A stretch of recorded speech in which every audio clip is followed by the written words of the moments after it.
and there's much caution for women persisting with intermittent fasting. So, Right. but the other thing to think about is just your other eating habits. It sounds like you think about like you don't binge on sweet things. Once in a while, you just have something that is very normal. It doesn't feel out of the ordinary or unhealthy for you. There's a way of monitoring how you eat and looking at the effect of your glucose in your blood.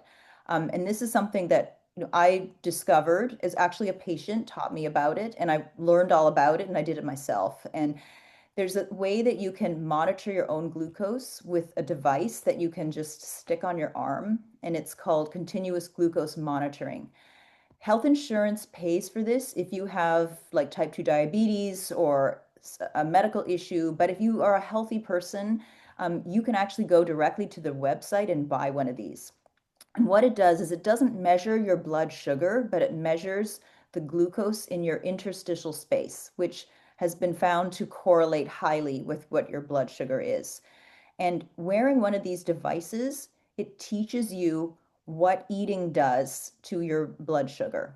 And it was fascinating for me because, the usual blood work that you do, everything is sort of normal, but we don't really know what these fluctuations do. And because monitoring in real time is something relatively new, however, it is recommended for people with diabetes because it can tell you right away when you're spiking, when you need insulin.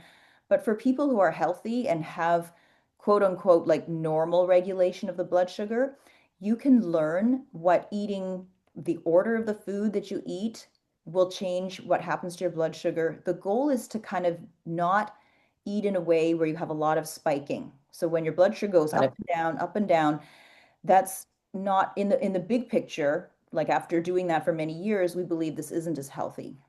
And it was actually a patient of mine who showed me her, the time in range. And she said, all I need to do is keep my blood sugar like this. And I lost like 8 pounds came off. I didn't even change my diet. I changed the order of the food that I eat. So for Yeah. example, if have a meal in front of you and you're about to eat, a different thing happens to your blood sugar if you start with the carbs first versus if you start with vegetables or protein first. And if you sort of eat your protein and vegetables first and then have the carbs, you actually will have a less of a spike and sometimes no spike.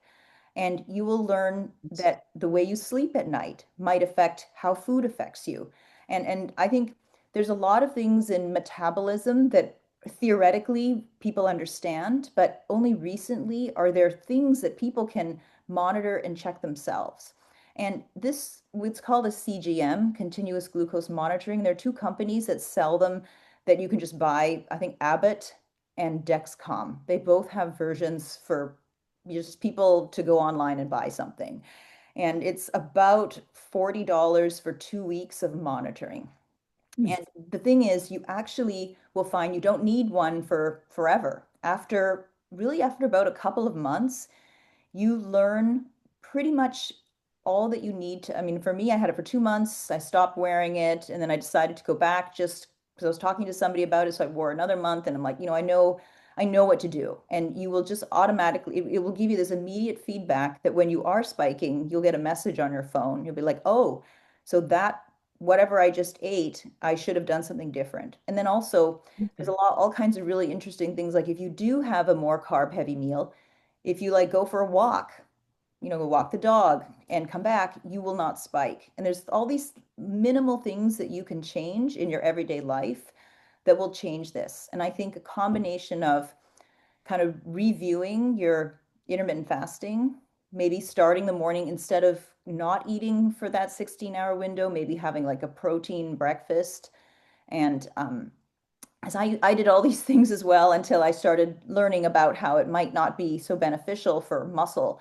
Women Yeah. we have to keep building and maintaining our muscle mass as we move forward. And, Yeah.